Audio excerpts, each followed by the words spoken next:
السلام عليكم ورحمة الله وبركاته. الحمد لله رب العالمين ونصلي ونسلم على الرسول الكريم وعلى آله وأصحابه أجمعين. قال الله تعالى في محكم كلامه القديم والفرقان الحميد: أعوذ بالله من الشيطان الرجيم. بسم الله الرحمن الرحيم. إنما المؤمنون إخوة فأصلحوا بين أخويكم. وقال نبينا محمد رسول الله صلى الله عليه وسلم: لا يحل لمسلم أن يهجر أخاه فوق 3 ليال يلتقيان فيعرض هذا ويعرض هذا وخيرهما الذي يبدأ بالسلام. اللهم صل على سيدنا محمد وعلى آل سيدنا محمد وأنزله المقعد المقرب عندك يوم القيامة. எல்லாம் வல்ல அல்லாஹுவின் திருப்பெயர் போற்றி புகழ்ந்து அன்னலம் பெருமானார் முஹம்மதுன் ரசூலுல்லாஹி ஸல்லல்லாஹு அலைஹி வஸல்லம் அவர்கள் மீது ஸலாத்தையும் ஸலாமையும் கூறி அன்னாரை பின்பற்றி வாழ்ந்த சத்திய சஹாபாக்கள், நல்லோர்கள், சுஹதாக்கள், சாலிஹீன்கள், இறைநேச செல்வர்கள், குறிப்பாக இந்த ஜும்மாவின் அவைக்கு வருகை தந்திருக்கிற வர இருக்கிற எல்லா மக்களின் மீதும் எல்லாம் வல்ல அல்லாஹுவின் அன்பும் அருளும் என்றும் நிறைவாக வந்து சேரட்டுமாக. வல்ல அல்லாஹ் நம்முடைய பாவங்களை மன்னித்து அவனுடைய தனிப்பெரும் கிருபைக்கும் அன்புக்கும் உரியவர்களாக நம்மையும் நம்முடைய பெற்றோர்களையும் நம்முடைய சந்ததிகளையும் அல்லாஹ் ஆக்குவானாக. வாழும் காலம் நிறைவான ஆரோக்கியத்தையும் நீண்ட வாழ்வையும் கைகால் சுகத்தையும் மருத்துவமனையின் அனைத்து விதமான துன்ப துயரங்களையும் விட்டு நம்மையும் நம் சந்ததிகளையும் குடும்பத்து மக்களையும் அல்லாஹ் காத்து ரட்சிப்பானாக. அல்லாஹுவின் புனிதமான ஆலயமாம் காபாவையும் அன்னலம் பெருமானார் ஸல்லல்லாஹு அலைஹி வஸல்லம் அன்னவர்களின் புனிதமான ரவுதாவையும் புனிதமான பைத்துல் முகத்தஸையும் மீண்டும் மீண்டும் தரிசிக்கின்ற, ஹஜ்ஜி செய்கிற, உம்ரா செய்கிற வாய்ப்பை அல்லாஹ் நமக்கு நசீபாக்குவானாக. உலகை விட்டு மூச்சு அடங்கும் நேரம் லா இலாஹ இல்லல்லாஹ் முஹம்மது ரசூலுல்லாஹ் என்ற கலிமாவை சொல்லி நம்முடைய ஆத்மாக்களை அல்லாஹ் கைப்பற்றி நாளை ஃபிர்தௌஸ் என்ற உயர்ந்த சொர்க்கத்திலே கண்மணி நாயகம் ஸல்லல்லாஹு அலைஹி வஸல்லம் அன்னவர்களின் தலைமையின் கீழே நம்மையும் நம்மை பெற்றவர்கள், நமக்கு கல்வி தந்த உஸ்தாதுமார்கள், நம்மிடத்திலே துவாவுக்காக வேண்டியவர்கள், நம் முன்னேற்றத்துக்கு காரணமான அத்துணை மக்களையும் அல்லாஹ் ஃபிர்தௌஸிலே ஒன்றிணைப்பானாக. ஆமீன் யா ரப்பல் ஆலமீன். கண்ணியத்திற்கும் மரியாதைக்கும் உரிய சகோதரர்களே, பாசத்திற்குரிய மூமின்களே, மனிதனுக்கு வழங்கப்பட்ட வாழ்க்கை இருக்கிறதே அதி அற்புதமானது. அவன் பிறந்தது முதல் இறப்பு வரை உண்டான உலக வாழ்க்கை என்பது ஒரு தடவை தான் கிடைத்தது வாழ்க்கை. அந்த ஒரு தடவை கிடைத்த வாழ்க்கையை நாம் எவ்வாறாக வாழ வேண்டும் என்பதற்கும் மிகச்சிறந்த வழிகாட்டி நூலையும் அந்த நூலின்படி வாழ்ந்து காட்டக்கூடிய இறை தூதரையும் முஸ்லிம் உம்மத்திற்கு உலகத்திலே அல்லாஹ் தந்தான். ஆனால் காலப்போக்கில் மனிதன் இந்த உன்னதமான வாழ்க்கையில் இருக்கிற இன்பங்களை, இதிலே கிடைக்கிற பல நல்ல விஷயங்களை மறந்து பல்வேறு சூழலில் வெறுப்போடும் வன்மத்தோடும் பகையோடும் காழ்ப்புணர்வோடும் தன்னுடைய ஒவ்வொரு நிமிடத்தையும் கழிக்கக்கூடிய சூழலுக்கு தள்ளப்பட்டிருக்கிறான். இதை எப்படி நாம் களைந்து உலகத்தின் அடிநாதமாக இருக்கக்கூடிய அன்பையும் கருணையையும் கரிசனத்தையும் ஒருவர் பிறருக்கு வழங்கப் போகிறோம், எப்படி அதிலே நாம் நிறைவாக போகிறோம் என்பதை பற்றித்தான் ஒரு அலசலை இப்பொழுது நாம் அலச இருக்கிறோம். பொதுவாகவே ஒன்றை நாம் ஆள் மனதில் முதலில் நிறுத்திக் கொள்வோம். மூமின்கள் யார்? குர்ஆன் யாரை எந்த பண்போடு அடையாளப்படுத்துகிறது? வல் முஃமினூன வல் முஃமினாத்து பஅதுஹும் அவுலியாஉ பஅத். முஃமினான ஆண்களும் முஃமினான பெண்களும், இறை நம்பிக்கை கொண்ட ஆண்களும் இறை நம்பிக்கை கொண்ட பெண்களும் பஅதுஹும் அவுலியாஉ பஅத், அவர்களில் சிலர் சிலரை நேசிக்கிற நிலையிலே இருப்பார்கள். ஒருவரின் மீது இன்னொருவருக்கு பிரியம் இருக்கும், பாசம் இருக்கும், அன்பு இருக்கும், அக்கறை இருக்கும், கரிசனம் இருக்கும் என்று அல்லாஹ் எடுத்து ஏம்பிவிட்டு தொடர்ந்து சொல்லுகிறான், நல்லதை அவர்கள் தங்களுக்கிடையிலே பகிர்ந்து கொள்வார்கள். யமுரூன பில் மஅரூஃப் வ யன்ஹவுன அனில் முன்கர், நல்லதை ஏவுவார்கள், தீமைகளை தடுப்பார்கள். வயுகீமூன ஸலா வயுத்தூன ஸக்கா, தொழுகையை நிலைநாட்டுவார்கள், ஜக்காத்தை வழங்குவார்கள். வயுதீஊன அல்லாஹ வ ரசூலா, அல்லாஹ் ரசூலுக்கு அவர்கள் தங்களை முழுவதுமாக அவர்களுக்கு கட்டுப்பட்டவர்களாக தங்களை அமைத்துக் கொள்வார்கள் என்று சொல்லிவிட்டு அல்லாஹ் சொல்கிறான், உலாயிக ஸயர்ஹமுஹுமுல்லாஹ், இவர்கள்தான் அல்லாஹுவின் அருளை பெற்ற மக்கள் என்று அல்லாஹ் அந்த வசனத்தை முடிக்கிறான்.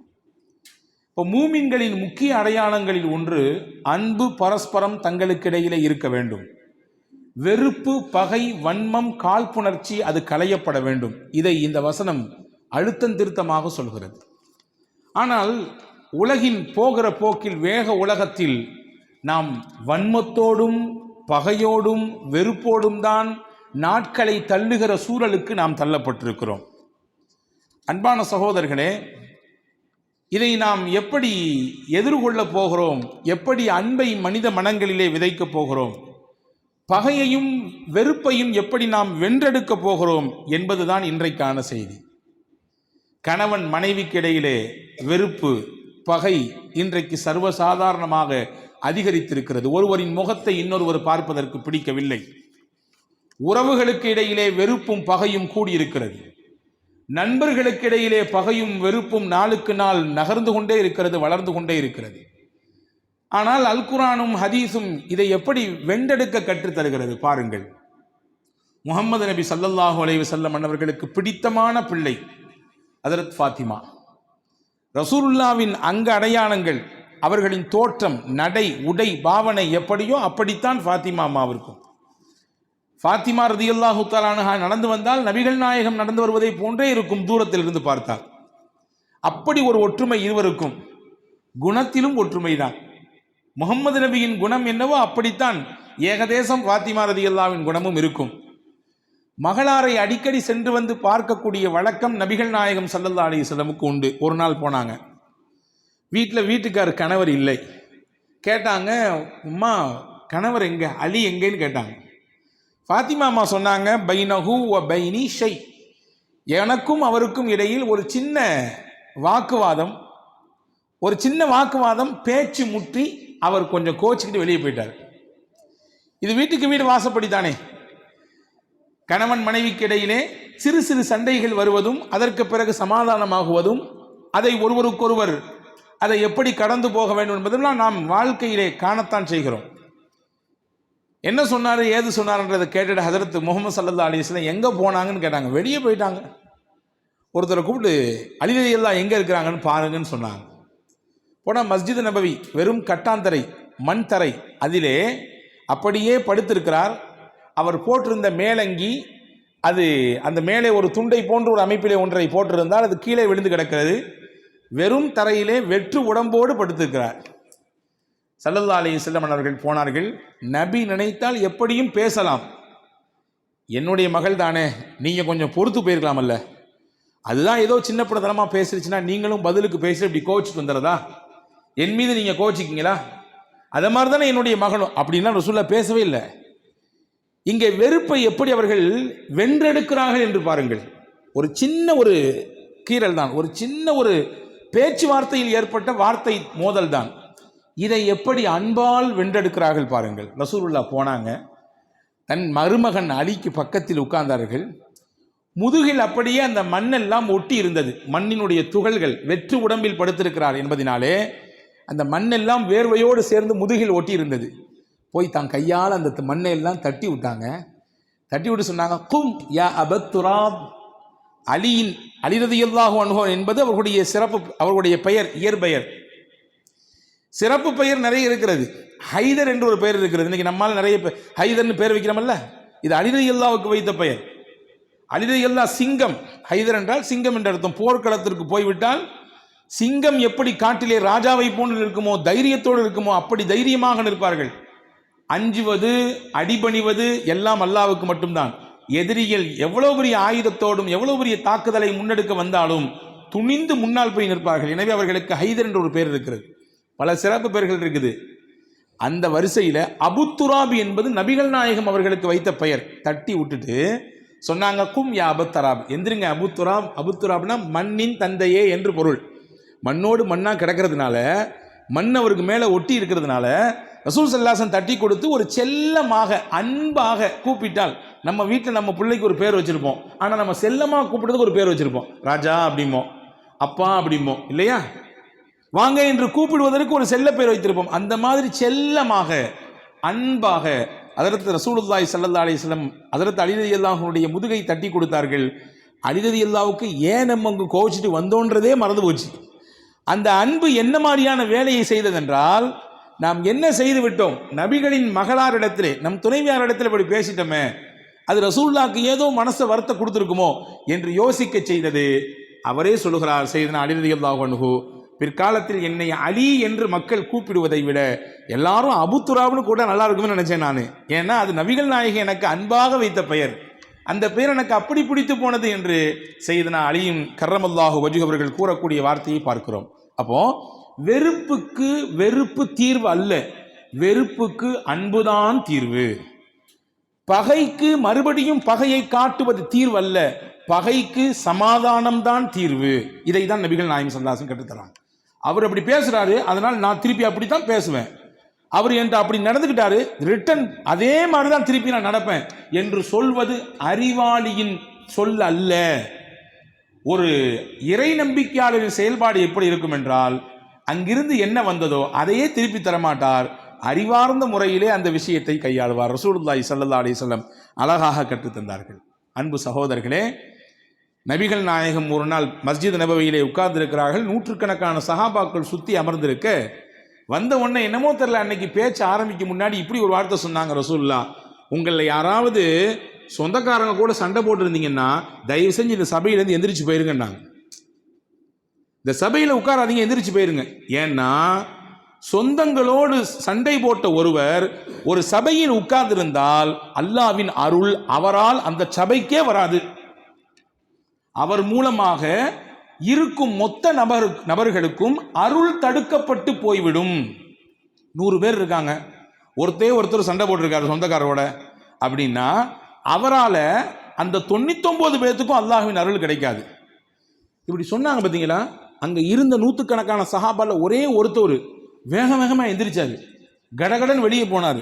கொஞ்ச நேரம் கழிச்சு வேகமாக வந்தார், மறுபடியும் அந்த சபையிலே வந்து சேர்ந்து கொண்டார். ரசூல் இதை கவனித்தார்கள். மஸ்ஜித் நபவியில் யார் யார் என்ன அசைவுங்கிறதா துல்லியமாக ரசூலுல்லாஹ் கவனிப்பாங்க, துல்லியமாக கவனிப்பார்கள். நான் கூட சில நபர்களிடத்திலே சொல்வதுண்டு, நான் இப்படி பேசி கொண்டிருக்கும் பொழுது சும்மா நான் அவங்கள பார்த்தனே என்று சொல்லும்போது அவர்கள் கேட்பார்கள், அதற்கு நீங்கள் பயான் பேசிட்டு இருக்கும்போது எப்படி என்னையை பார்த்தீங்க, அங்கே உட்கார்ந்துதானே. சில நேரங்களிலே நம்முடைய கண் பார்வை விழும், அது அப்படியே பதிந்து விடும் அல்லவா. சில சமயங்களில் ரசூலுல்லாவுக்கு யார் யார் என்ன செய்கிறார்கள் என்பதை பள்ளியிலே அவ்வளவு துல்லியமாக கவனிப்பாங்க. அவர் வந்தவொன்னு பக்கத்தில் கூப்பிட்டாங்க, இங்கே வாங்கன்னு கூப்பிட்டாங்க. ஏன் எந்திரிச்சு போனீங்க, ஏன் கொஞ்ச நேரம் கழிச்சு இப்போ வந்துருக்கீங்க, என்ன விவகாரம்னு சொல்லுங்கண்ணா. அவர் சொன்னார், யார் ரசூலுல்லாஹ், எங்கள் சின்னம்மா ஒருத்தவங்க இருக்கிறாங்க, எங்கள் அம்மாவோடு பிறந்தவங்க, அவங்களுக்கும் எனக்கும் இடையில ஒரு சின்ன கருத்து வேறுபாடு வருவது இயல்பு. 2 நபர்கள் சேர்ந்தால் இருவரின் கருத்தும் ஒத்த கருத்தாக இருக்க வேண்டும் என்று நினைக்கவே கூடாது.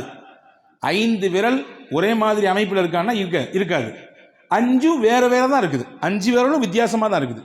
அதே மாதிரி ஒரு சபையில் 5 பேர் இருந்தாங்கன்னா 5 பேருடைய சிந்தனையும் 5 மாதிரி இருக்கும், 5 விதமாக கருத்துகள் இருக்கும். இப்போ கருத்து வேறுபாடு, கருத்து மோதல், இதுவெல்லாம் வாழ்க்கையில் வருவது இயல்பு. சொல்றாரு, அந்த கருத்து வேறுபாடு கொண்டு ஒரு நாள் பேசிட்டு இருக்கும்போது வார்த்தை தடிச்சு போச்சு, கொஞ்சம் வேகமாக பேசிட்டேன், அல்லது அந்த அம்மா அதுக்கு வேகமாக பதில் சொல்லிட்டாங்க. அதிலிருந்து அவங்களுக்கும் எனக்கும் ஒரு சரியான ரிலேஷன்ஷிப் இல்லை, அந்த உறவுல கொஞ்சம் விரிசல் ஏற்பட்டு போச்சு, கொஞ்ச நாள் பேசாமல் கொள்ளாமல் இருக்கிறேன். நீங்கள் சொன்னீங்க பார்த்தீங்களா, அல்லாஹ்வின் அருளையே அது தடுத்து விடும் என்று வேகமாக நான் போனேன். எனக்கு அம்மா தானே அவங்க, சின்னம்மான வேற யாரு, எங்கள் அம்மா கூட பிறந்தவங்க, அவங்களும் ஒரு வகையில் எனக்கு அம்மா தான். எனவே நான் பெருமைப்படலை, நான் அதை கௌரவ குறைச்சா நினைக்கல. நேராக போய் அம்மாட்ட, அம்மா மன்னிச்சிருங்கம்மா, பழசெல்லாம் மறந்துடுங்கம்மா, நான் புரிஞ்சுக்கிட்டேம்மா, நீங்கள் தயவு செஞ்சு எனக்கு மாப்பு தரணுமா என்று நான் கேட்டேன். நான் கேட்ட உடனே அந்த அம்மாவே மனசு இறங்கிட்டாங்க. வயசில் சின்ன பிள்ளை நம்மளை விட, இவரே வேக வேகமாக நம்மள்கிட்ட இப்படி கேட்டுக்கிட்டாருன்னு சொன்ன உடனே அந்த அம்மா மனசு இறங்கி என்னை கட்டி பிடிச்சி, நான் புள்ள தானே அவங்களுக்கு, நான் அவ செய்ததெல்லாம் மறந்துடவாப்பா என்று சொல்லி என்னை சமாதானப்படுத்தி அன்பினால் நாங்கள் இணைந்தோம், அதற்கு பிறகு உங்களிடத்திலே வந்தேன் என்று சொன்ன உடனே ரசூலுல்லாஹ் சொல்கிற வார்த்தையை நீங்கள் கவனிக்கணும். தூரத்தில் இருந்த சஹாபியை கூப்பிட்டு என் பக்கத்தில் உட்காந்துங்க, நாங்கள் சொல்லலாம். தூரத்தில் இருந்த அந்த சஹாபியை கூப்பிட்டு என் பக்கத்தில் உட்காருங்க. ஒன்றை கவனிக்க வேண்டும், வெறுப்பு மனிதனை தூரப்படுத்தும், அன்புதான் மனிதனை பக்கத்தில் கொண்டு வந்து அமர்த்தும். உங்கள் பக்கத்தில் சுத்தி சுத்தி மனிதர்கள் வர வேண்டும் என்றால் அன்பை கொடுத்து கொண்டே இருங்கள். உங்களை சுத்தி சுத்தி மனிதர்கள் வந்து கொண்டே இருப்பார்கள். வெறுப்பையும் பகைமையும் காழ்ப்புணர்வையும் நீங்கள் கொடுத்து கொண்டே இருந்தால் உங்களை சுற்றி கூட்டம் வராது, உங்களை சுற்றி மக்கள் சேர மாட்டார்கள், விரண்டு ஓடிக்கொண்டே இருப்பார்கள். ரசூலுல்லாஹ் உலகத்துக்கு சொல்லித்தராங்க, பக்கத்தில் கூட்டு வச்சாங்க. அன்பான சகோதரர்களே, உறவை எப்படி வைத்துக் கொள்ள வேண்டும் என்பதற்கு இதைவிட மிகச்சிறந்த சான்று எங்கே கூறுவது? அலி ரலியல்லாஹுவுக்கு ஃபாத்திமா அம்மா மூலமாக பிள்ளைகள் நமக்கு தெரியும். ஹசன் ரலியல்லாஹு அன்ஹு ஃபாத்திமா அம்மா மூலமாக பிறந்த பிள்ளை. ஃபாத்திமா அம்மாவுடைய வஃபாத்துக்கு பின்னாடி ஹனீஃபா அப்படின்னு சொல்லி ஒரு பெண்ணை நிக்கா செஞ்சுக்கிட்டாங்க அலி ரலியல்லாஹு அன்ஹு. அவங்களுக்கு ஒரு பிள்ளை பிறந்துச்சு. அந்த பிள்ளைக்கு ரசூலுல்லாஹ் பேரை வச்சாங்க, அலி ரலியல்லாஹு முஹம்மது பேரை வச்சாங்க. வரலாற்றிலே முஹம்மது பின் ஹனஃபியா என்ற பெயரிலே அடையாளம் விடப்பட்டவராக அலி ரலியல்லாஹுடைய மகனார் இருக்கிறாங்க. முஹம்மது என்பது தன்னுடைய அதாவது தன்னுடைய மாமனார் பேரை தனக்கு பிறந்த பிள்ளைக்கு வச்சாங்க அலி ரலியல்லாஹு அன்ஹு. இவங்களுடைய காலத்துக்கு பின்னால் ஹசன் ரலியல்லாஹுவுக்கும் இந்த முஹம்மது இருக்கும், அதாவது தகப்பன் வழி சகோதரர்கள் ரெண்டு பேருடைய அத்தாவும் ஒரே அத்தா தான், அலி ரலியல்லாஹு தான், அம்மா தான் வேற. ரெண்டு பேருக்கு ஏதோ தெரியல கருத்து வேறுபாடு. அந்த கருத்து வேறுபாடில் கொஞ்சம் சின்ன விரிசல், பேச்சுவார்த்தை கொஞ்சம் தள்ளி நிற்கிற மாதிரி தெரியுது. இப்போ இந்த முஹம்மது பின் ஹனஃபியா இருக்கார்ல, ஒரு ஹனீஃபா என்ற பெண்ணுக்கு பிறந்த மகன், இவர் தன்னுடைய அண்ணனுக்கு ஹசன் ரலியல்லாஹு கடிதம் எழுதினார். என்ன எழுதினார்? அண்ணன், நீங்களும் நானும் ஒரே தகப்பனாருக்கு பிறந்தவங்க. அலி என்பது தான் என்னுடைய தகப்பனாரும் உங்களுடைய தகப்பனாரும், இதில் எந்த வித்தியாசமும் இல்லை. ஆனால் எங்கள் அம்மாவை விட உங்கள் அம்மா ரொம்ப வசதியானவங்க. ஏன்னா முகமது நபியுடைய பிள்ளை அவங்க. முகமது நபிக்கு பிறந்த பெண் பிள்ளை தான் உங்கள் தாய். என்னுடைய தாய் ஒரு சராசரி மனிதருடைய மகள். நீங்கள் தாய் வழி பேரர் முகமது நபிக்கு இல்லையா? முகமது நபியினுடைய மகள் வழி பேரராக நீங்க இருக்கிறீங்க. நான் அப்படியான உறவு கிடையாது எனக்கும் நபிகளுக்கும். அது மட்டும் இல்ல, அறிவாலும் ஆற்றலாலும் அனுபவத்தாலும் என்னை விட நீங்க பல படி முன்னாடி உள்ளவங்க. இப்ப நான் உங்கள்ட்ட என்ன சொல்ல போறேன் அப்படின்னா, கடிதத்தில் போடுறாருங்க, முகமது நபி சொல்லியிருக்கிறார்கள், லா யஹ்ஜுரு முஸ்லிமுன் ஃபௌக ஸலாஸ லயாலின், ஒரு முஸ்லிம் இன்னொரு முஸ்லிமை 3 நாளைக்கு மேலாக வெறுக்கக்கூடாது, பேசாமல் இருக்கக்கூடாது. எவர் முந்திக் கொள்கிறாரோ, இவர் அவரை பார்க்கும்போது அவர் முகத்தை திருப்பிக்கிறது, அவர் இவரை பார்க்கும்போது இவர் முகத்தை அங்கிட்டு திருப்பிக்கிறது, இப்படி இருக்கக்கூடாது. எத்தனை நாள் தான் அதிகபட்சம்? 3 நாள் தான் அதிகபட்சம். இந்த 3 நாளைக்கு முன்னாடி யார் சலாம் அலைக்கும் அப்படின்னு சலாம் சொல்லி தன்னுடைய பகையிலிருந்து வெறுப்பிலிருந்து வெளியே வந்துடுறாரோ அவர் அல்லாவின் அருளிலே முந்திக் கொண்டார். அவருக்கு அல்லாவிடத்திலே பல படித்தரங்கள் உயர்வு இருக்கிறது என்று முகமது நபி சொல்லியிருக்கிறாங்க. என்னை விட பல சிறப்புகளை பெற்ற நீங்கள், முகமது பின் ஹனஃபியா சொல்லுகிறார், தம்பி சொல்றாங்க, ஹசன் ரலியல்லாஹுடைய தம்பி, என்னை விட பல சிறப்புகளை பெற்ற நீங்கள் இந்த சிறப்பையும் நீங்கள் தான் பெற வேண்டும். யார் முந்திக் கொண்டு சலாம் சொல்றாரோ அவருக்கு அல்லாவின் அருள் கிடைக்கும், பல படித்தரங்கள் உண்டு என்று ரசூலுல்லாஹ் சொல்லியிருக்காங்க உங்க பாட்டனார். இந்த சிறப்பும் உங்களுக்கு தான் கிடைக்கணும். எனவே நீங்களே வந்து என்கிட்ட பேசுற மாதிரி வந்துருங்கன்னு அழைப்பு கொடுக்குறாங்க. இந்த கடிதம் கிடைச்ச உடனே கண்ணீரோடு ஓடி வந்தாங்களா ஹசன் ரலியல்லாஹு அன்ஹு. தன் தம்பியை கட்டி பிடிச்சிட்டு சொன்னாங்களாம், வாப்பா இந்த சிறப்பு உனக்கு தான்ப்பா, இந்த சிறப்பு உனக்கு தான். ஒரு கடிதத்தின் வழியாக என்னுடைய தவறை நீ சுட்டிக்காட்டி எவ்வளவு அழகாக இங்கீதத்தோடு எனக்கு சொல்லிவிட்டாய். முந்திக் கொண்டு பேசுதல் தான் சிறப்பிற்கும் அந்தஸ்திற்கும் அருளுக்கும் சொந்தக்காரராக அவரை மாற்றும் என்பதை எவ்வளவு நளினமாக எனக்கு சொல்லிவிட்டாய். இந்த வாழைப்பழத்தில் ஊசி ஏற்றுற மாதிரி சொல்லுவாங்கல்ல, அந்த மாதிரி சொல்லிட்டியா வாப்பா, இந்த சிறப்பு உனக்கு தான் என்று ஹஜ்ரத் சய்யிதுனா ஹசன் ரலியல்லாஹு அன்ஹு அவர்கள் சொன்னதாக ஒரு வரலாற்று செய்தியை பார்க்கிறோம். இப்போ அன்பு சகோதரர்களே, அன்புதான் மனித மனங்களை ஆள்வதற்கான மிகப்பெரிய வழி. பகையோ வெறுப்போ வன்மமோ குரோதமோ காழ்ப்புணர்வோ ஒரு காலம் உலகத்தில் ஜெயிக்காது. கடைசியில் மண்ணைத்தான் அது கவ்வும், கடைசியில் கேவலத்தையும் அவமானத்தையும் தான் அது சந்திக்கும். ஆனால் அன்பு அப்படி அல்ல, உலகையே ஆள வைக்கும். உலகத்தில் இருக்கக்கூடிய மனிதர்களுடைய மனங்களையே நம் பக்கம் ஈர்க்க வைக்கும். எனவேதான் எல்லையற்ற அன்பை கொடுங்கள் என்று பெருமானா சொன்னார்கள். எல்லையற்ற அன்பு, அதுல எல்லையே கூடாது. இரஹமூ மன்ஃபில் அர்த், பூமியில யாரெல்லாம் இருக்காங்களோ எல்லாருக்கும் அன்பு கொடுங்க. அன்பு கொடுப்பதிலே வேற்று வித்தியாசம் காட்டாதீர்கள். ரசூலுல்லாஹ் முஸ்லிம்களுக்கு மட்டும் அன்பு கொடுன்னு சொல்லல, உலகத்துல மனுஷனா பிறந்தவங்க, மனிதர் இல்லாத படைப்புகள், மன்ஃபில் அர்த், பூமியில இருக்கிற எல்லா உயிரினங்களின் மீதும் அன்பு காட்டுங்கள். மனுஷனும் உயிரினம் தான், இன்ன பிற ஜீவராசிகளுக்கும் உயிர் இருக்கிறது. அன்பு கொடுங்கள், கொடுத்தால் என்ன கணக்கு ரிட்டர்னு? வானத்தில் இருக்கக்கூடிய இறைவன் உங்கள் மீது அன்பு காட்டுவான், அவ்வளவுதான். வானில் இருக்கக்கூடிய இறைவன் உங்கள் மீது கருணை காட்டுவான். அவன் அன்பும் கருணையும் உங்களுக்கு வேண்டுமென்றால் பூமியில் இருக்கக்கூடிய மக்கள் மீது அன்பு கொடுங்கள். அன்பான சகோதரர்களே, கவனத்தில் எடுத்துக்கொள்ள வேண்டிய விஷயம், ரசூலுல்லாஹி ஸல்லல்லாஹு அலைஹி வஸல்லம் சஹாபாக்களோடு சமையல் இருக்கும் பொழுது ஒரு நாள் சிரிச்சாங்க. ரசூலுல்லாஹ்வின் சிரிப்பே, அவர்களின் உருவமே பேரழகு. அந்த அழகை வர்ணிக்க வேண்டுமென்றால் 1 மணி நேரம் வேண்டும், அவ்வளவு செய்திகள் இருக்கிறது. சமீபத்தில் நான் ஒரு நிகழ்ச்சியிலே கலந்து கொண்டேன். திருநெல்வேலிக்கு பக்கத்தில் இருக்கக்கூடிய ஒரு முஸ்லீம்களை பெருவாரியாக வசிக்கக்கூடிய ஒரு ஊர் அது. அங்கே தலைப்பே முகமது நபியினுடைய அந்த வர்ணனை, அவர்களின் பேரழகு, அதை பற்றி வர்ணிக்க வேண்டும். ஒரு 50 நிமிடம் பேசினேன். பேசுகிற பொழுது அவ்வளவு செய்திகள். அதை எடுக்கும் பொழுது எப்படி ரசூலுல்லாஹ் நமக்கு முன்னாடி உட்கார்ந்திருக்க மாதிரி ஒரு ஃபீலிங். ஷமாயிலு திர்மிதி என்ற ஒரு நூல் இருக்கிறது, நீங்கள் எல்லாம் கவனத்தில் கொள்ளுங்கள், முடிந்தால் வாங்கி வாசியுங்கள். உங்களை அன்போடு வேண்டுகிறேன் அன்பு சகோதரர்களே, வரலாற்றுக்கு சொந்தக்கார சமூகம் இந்த முஸ்லிம் சமூகம் என்பது.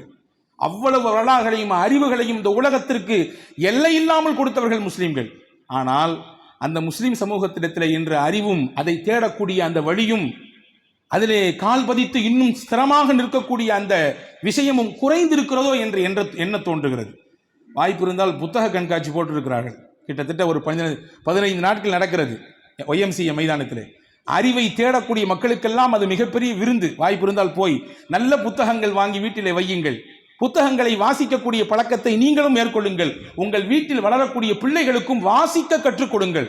எந்த சமூகம் வாசிக்குமோ அந்த சமூகம் மட்டும்தான் தலை நிமிர்ந்து நிற்கும். எந்த சமூகம் அறிவை தேடிக்கொண்டே இருக்கிறதோ அந்த சமூகத்தால் மட்டும்தான் உலகத்திலே அறிவு சுனையாக அவர்களால் இருக்க முடியும்.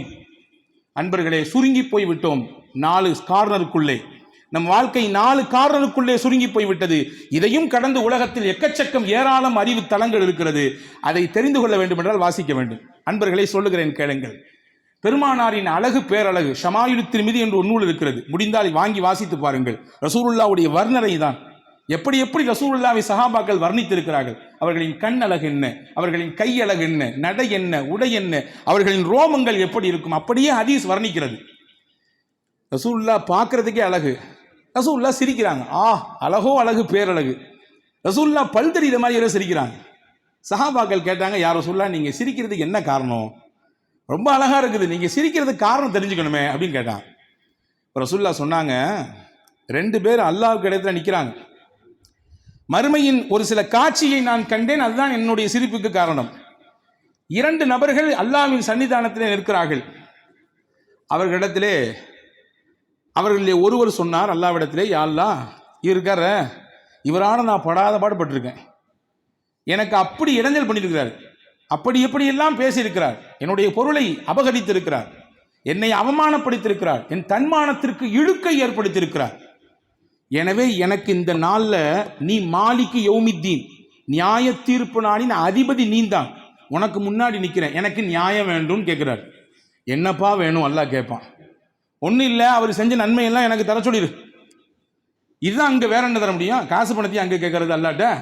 இங்கே என்ன கேட்கலாம்? அவ்வளோ கொடுக்க சொல்லுங்க, இவ்வளோ கொடுக்க சொல்லுங்க, மான நஷ்ட வழக்கு போடலாம். அங்கே எனக்கு நன்மை தான் வேண்டும். அல்லாஹ் தேடி பார்த்துட்டு சொல்லுவான், ஆள்கிட்ட ஒரு நன்மை இல்லை, பக்கத்தில் இருக்கிற ஆள்கிட்ட ஒரு நன்மை இல்லை, என்ன பண்ணுறது? சரி பரவாயில்ல அல்லாஹ், என்கிட்ட கொஞ்சம் பாவம் இருக்குது, என் சும்மா குறையணும், அவர்கிட்ட கொடுத்துரு, இதை வாங்கி மொத்தமாக அவர்கிட்ட கொடுத்துரு, எனக்கு என்ன மாதிரிலாம் பண்ணியிருக்கிறாரு, இங்கே சுமக்கட்டும், என் சுமையும் சேர்த்து. இப்போ அல்லாஹ் வாங்கி கொடுப்பதற்கு முன்னால் இந்த அடியானிடத்தில் கேட்பான், பாதிக்கப்பட்ட இந்த அடியானிடத்தில், கொஞ்சம் தலையை தூக்கி மேலே பாரான்னு சொல்லுவான். கொஞ்சம் தலையை தூக்கி மேலே பாறை என்று சொல்லுவான். அவன் பார்ப்பான், பிரமிப்பான், பேரழகில் சொக்கி போய் விடுவான். அழகில் சொக்குதல் என்றால் இதுதான். உன் அழகில் நான் சொக்கி போனேன் என்று வர்ணிக்கிறானே காதலியை பார்த்து காதலன், இங்கேதான் சொக்குதல் என்றால் என்ன என்பது புரியும். பாருங்கள், ஒரு பிரம்மாண்ட மாளிகை, அந்த மாளிகையில் அமைக்கப்பட்டிருக்கக்கூடிய அந்த கற்கள், அங்கே இருக்கக்கூடிய அறைகளின் அமைப்பு, அந்த பில்டிங்கினுடைய அந்த ஸ்ட்ரக்சர், இது எல்லாமே அவருக்கு பிரமிப்பை தந்துடுது. இறைவா, என்ன இவ்வளவு அழகான பில்டிங், இவ்வளவு அழகான மாளிகை, இது எந்த நபிக்குரியது, அல்லது எந்த ஷஹீதுக்குரியது, அல்லது எந்த சித்திக்குரியது, அல்லது எந்த நல்லடியாருக்குரியது, நீ சொல்ல வேண்டும். அல்லாஹ் சொல்லுவான், யாருக்குரியதும் இல்லை, நீ நினைச்சா அந்த மாளிகை நீ உன் பேர்ல முடிச்சுக்கலாம், கரையம் போடலாம். இப்பமேட்டு நீ நினைச்சா உனக்கு இந்த பில்டிங் உண்டு. அப்படியா? என்ன விலை கொடுக்கணும் இதுக்கு? இதுக்கு கிரையை முடிச்சாகணும்னா நான் என்ன தரணும்? இன்று யோசிக்கிறோமே, கொஞ்சம் சீப் அண்ட் பெஸ்ட்டாக கிடைக்குதுன்னா எப்படியாவது அதை நம்முடைய கட்டுப்பாட்டுக்குள்ளே வர வேண்டும் என்று நினைக்கிறோமே இல்லையா? அவன் கேட்பான், என்ன விலை கொடுக்க வேண்டும்? என்ன கொடுத்தாலும் நான் கொடுப்பதற்கு தயார். என்ன கொடுக்கணும்? ஒன்றும் இல்லை பாபா, நீ யாரின் மீது குற்றச்சாட்டை வைத்தாயோ அந்த மனிதரை மன்னிச்சிடறேன்னு சொல்லு. அந்த மனிதரை மன்னிச்சிடறேன்னு சொல்லு, உன் பேரில் இந்த பில்டிங்கை முடிச்சு கொடுத்துட்றேன். உடனே அந்த அடியான் சொல்லுவான், அல்லாஹ், இவ்வளவு அழகான பேரின்பத்தை தரக்கூடிய சொர்க்கத்தில் இருக்கிற பிரம்மாண்ட மாளிகை எனக்கு வேண்டும். அதற்காக வேண்டி என் நண்பர் எனக்கு எதிராக செய்த அத்தனையும் மன்னிக்கிறேன், மறக்கிறேன் அல்லாஹ். இதோ இந்த நிமிடமே நான் அதிலிருந்து வெளிவந்து விட்டேன் என்று சொன்னவுடன் அல்லாஹ் சொல்லுவான், 2 பேரையும் நான் மன்னிக்கிறேன்மா. அவர் சொல்லுவார், எனக்கு செய்த ஒரு சில பாவங்களை நான் மன்னித்து விட்டேன், எனக்கு இந்த பில்டிங் வேண்டும் என்று சொன்னார் அல்லவா, நீனே இறங்கி வரும் பொழுது நான் உன்னையெல்லாம் படைத்தவன் இறங்கி வரமாட்டேனா? உன்னையும் மன்னிப்பேன், அவனையும் மன்னிப்பேன். 2 பேரும் போங்க அந்த பில்டிங்கும் அல்லா, இருவரும் செல்லுங்கள் சொர்க்கத்தினுடைய அந்த மாளிகைக்கு என்று சொல்லுவான். ரசூலுல்லாஹ் சொன்னார்கள், ஆரம்பத்தில் பகையோடு இருந்தவர்கள் அல்லாஹ் பேச்சுவார்த்தை நடத்தினான், பேச்சுவார்த்தையிலே சமரசம் கண்டான், அங்கே கைகோர்த்து கொண்டு சொர்க்கத்திலே அந்த மாளிகைக்குள்ளே போகிற காட்சியை எனக்கு அல்லாஹ் காண்பித்தான், எனவே நான் சிரித்தேன் என்றார்கள் பெருமானார். அன்பர்களே, சமரசம் உலகத்தில் மட்டுமல்ல மறுமையிலும் தொடர்கிறது. இந்த ஹதீஸை சொல்லி முடிக்கும் ரசூலுல்லாஹ் சொன்னாங்க, அல்லாஹ்வை பயந்துக்குங்க. உங்களுக்கு இடையில் ஏதாவது பிரச்சனை ஏற்பட்டால் அதையே மனதில் வைத்துக்கொண்டு பாரத்தோடே திரியாதீர்கள், அலையாதீர்கள். அப்படி பண்ணிட்டார இப்படி பண்ணிட்டார, அது ஒரு கொதிநிலை. அந்த கொதிநிலை இருக்கும் வரை உடல் சரியாக இருக்காது. நீங்க நல்லா பாருங்க, யோசிச்சு பாருங்க. எதையாவது பற்றி நம்ம அதிகமாக நமக்கு எதிராக யாராவது செய்து விட்டால் அதையே கொஞ்சம் யோசித்து அதனால் என்ன பயன்? நம் உடல் கெட்டு போனதுதான் மிச்சம். அதனால் பிபி ஏறியது தான் மிச்சம். அதனால் வேறு பல நோய்கள் வந்ததுதான் மிச்சம். உடனே சொல்லுங்கள், அல்லாஹ்வுக்காக வேண்டி மன்னித்து விட்டேன், பாரம் தீர்ந்து விடும், இறங்கி போய்விடும். அதற்கடுத்து நாம் அதை பற்றி சிந்திக்கவே மாட்டோம். ஆனால் மனசுலே வச்சுட்டு இருந்தோம்னா அவனை பார்க்குற நேரம்லாம் கடிச்சு சாப்பிடணும்னு தோணும். அவனை அப்படியே நரநரம் என்று பல்லையெல்லாம் கடிப்போம். அல்லாஹ்வின் தூதர் கற்றுத்தருகிறார்கள், விட்டொடியுங்கள், அல்லாஹ்விற்காக வேண்டி கையிலிருந்து அதை வெளியாக்குங்கள். உங்களுக்கு 2 உண்டு. ஒன்று, மனசும் ரிலாக்ஸ் ஆயிரும், அல்லாஹ்வும் உங்களுக்கு அருளை தந்துடுவான். நாங்கள் ஸல்லல்லாஹு அலைஹி வஸல்லம் அல்லாஹ்வின் தூதர் நினைத்தால் எத்தனை பேரை பழி வாங்கியிருக்க வேண்டும், எவ்வளவு பெரிய வெறுப்பையும் வன்மத்தையும் அவர்களின் உள்ளத்திலே வைத்திருக்க வேண்டும். நியாயமான வெறுப்பு, நியாயமான அந்த வன்மம் இருந்திருக்க வேண்டும். ஆனால் இருக்கவில்லையே. எங்காவது நபிகள் நாயகம் ஸல்லல்லாஹு அலைஹி வஸல்லம் பழிக்கு பழி வாங்கினாங்கன்னு பார்க்க முடியுமா? எங்காவது காழ்ப்புணர்ச்சியோடு சுத்திக்கிட்டு இருந்தாங்கன்னு பார்க்க முடியுமா? எங்காவது வெறுப்பான பேச்சை நபிகள் நாயகம் பேசினார்கள் என்று பார்க்க முடியுமா? கிடையவே கிடையாது. மக்கா வெற்றி கொள்ளப்பட்ட பின்னாடி காபாவுக்கு மேலே பிலால் ரலியல்லாஹு ஏறி பாங்க சொல்ல சொன்னாங்க. அவர் ஏறி பாங்க சொன்னார். மக்காவின் தலைவர்களிலே முக்கியமானவர் அத்தாபி பின் உசைத் ஒரு பேர். அவர் சொன்னார், இந்த கருப்பன்லாம் இந்த பில்டிங் மேலே ஏறான் பாரு, எங்கள் அப்பன் செத்து போனான், நல்லது தான், இதையெல்லாம் பார்க்கல, நிம்மதியாக கண்ணை மூடிட்டான், நான்லாம் இதை பார்க்கணும்னு கருமம் அப்படின்னா. நிறவெறி அவ்வளவு தூரம் அவர்களின் மனதிலே மண்டி கிடந்தது. வெள்ளை, உசத்தி, கருப்பு, தாழ்மை என்ற உணர்வு இன்னைக்கும் இருக்கிறதா இல்லையா? வளர்ந்த நாடுகளில் இன்னைக்கும் அது மாதிரியான தீட்டுகள் இன்னைக்கும் நாம் பார்க்கத்தானே செய்கிறோம். அன்னைக்கு அவ்வளவு அதிகமாக இருந்துச்சு. ரசூலுல்லாஹ் எல்லாத்தையும் கூப்பிட்டு பொது மன்னிப்பு கொடுத்துட்டாங்க. பொது மன்னிப்பு கொடுத்த உடனே அத்தாபி பின் உசைத் இருக்கார்ல, அவர் புரிஞ்சுக்கிட்டாரு, இது சத்தியமான மார்க்கமாக இருந்தால் மட்டும்தான் இப்படியான நடவடிக்கைகள் எல்லாம் இருக்கும். உலக வரலாற்றை நீங்கள் படித்து பார்த்தீர்கள் என்றால், எங்கெல்லாம் ஒரு நாடு வெற்றி கொள்ளப்பட்டிருக்கிறதோ அங்கெல்லாம் அந்த நாட்டின் பெண்கள் சீரழிக்கப்பட்டிருக்கிறார்கள், இரத்த வெள்ளங்கள் ஓடி இருக்கிறது, பொருட்கள் சூறையாடப்பட்டிருக்கிறது, பல குழந்தைகள் அனாதையாக்கப்பட்டிருக்கிறார்கள், பல பெண்கள் விதவையாக்கப்பட்டிருக்கிறாங்க. ஒன்றும் வேண்டாம், பாலஸ்தீன வரலாற்றை நீங்கள் பின்னால் போய் பாருங்கள். சிலுவை யுத்தக்காரர்கள் பாலஸ்தீனத்தை கைப்பற்றும் பொழுது மஸ்ஜித் நபவியிலே மட்டும் கரண்டைக்காலுக்கு அளவுக்கு ரத்தம் ஓடியதாம் பள்ளிவாசலுக்குள்ளே. மெஹராபிலே மெம்பரிலே தூக்கி பல சடலங்கள் எரியப்பட்டிருந்தது, முஸ்லிம்களுடைய சடலம். ஆனால் அதே முஸ்லிம்கள் மறுபடியும் சுல்தான் சலாஹுத்தீன் அய்யூபியினுடைய தலைமையிலே பாலஸ்தீனத்தை வெற்றி கொள்ளும் பொழுது ஒரு சொட்டு ரத்தம் சிந்தவில்லை. இதுதான் முஸ்லிம்கள். அன்பர்களே, இதுதான் உலக வரலாறு. ஆனால் முகமது நபி தான் இதிலிருந்து விதிவிலக்காக உலகத்திற்கு வெற்றி என்றால் எது என்பதை கற்றுக் கொடுத்தார்கள்.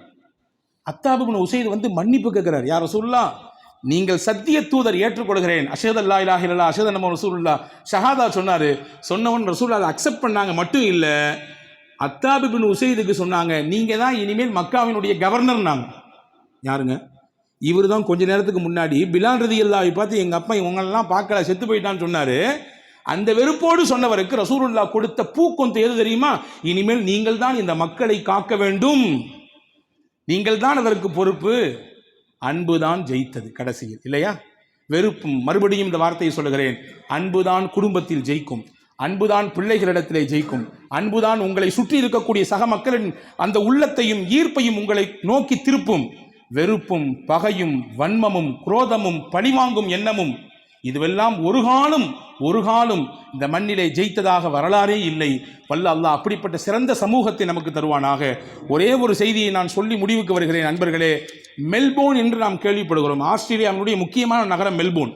மெல்போர்ன் என்று சும்மாலாம் பெயர் வைக்கல. மெல்போர்ன் என்று ஒருவர் இருந்தார், லார்டு மெல்போர்ன். இங்கிலாந்தை ஆட்சி செய்த பிரதமர்களிலே முக்கியமானவர் இந்த லார்டு மெல்போர்ன் என்றவர். இவருடைய நினைவாகத்தான் வந்து ஆஸ்திரேலியாவினுடைய முக்கிய நகருக்கு மெல்போர்ன் என்று பேர் வச்சிருக்காங்க. இன்னைக்கு நம்ம பிள்ளைகள்கிட்ட கேட்டால் மெல்போர்ன்னா என்னன்னு கேட்டால் கிரிக்கெட் அதிகமாக நடக்கும் அந்த நகரத்தில் சொல்லுவாங்க. அதுதான் நமக்கு நினைவிலே வரும். இந்த லார்டு மெல்போர்ன் யார் என்றால், இங்கிலாந்தினுடைய ராணிகளில் ஒருவராக இருக்கிற ராணி விக்டோரியாவுக்கு பாடம் நடத்தியவர், உலக வரலாறுகளை சொல்லிக் கொடுத்தவர், அரசியலை சொல்லிக் கொடுத்தவர், பல்வேறு விதமான விஷயங்களை சொல்லிக் கொடுத்தவர். ஒரு நாள் ராணி கேட்டுச்சாமா விக்டோரியா மெல்போர்ன் ஆசிரியரிடத்திலே, உலகத்திலே உங்களுக்கு ஆச்சரியமான வரலாறு என்று ஏதாவது இருக்கிறதா? நெகிழ்ந்து போன வரலாறு. மெல்போர்ன் சொன்னார், ஆமாம் இருக்கிறது, எனக்கு இஸ்லாமின் எழுச்சி தான் இன்றளவும் என்னை ஆச்சரியப்படுத்தி கொண்டே இருக்கிறது.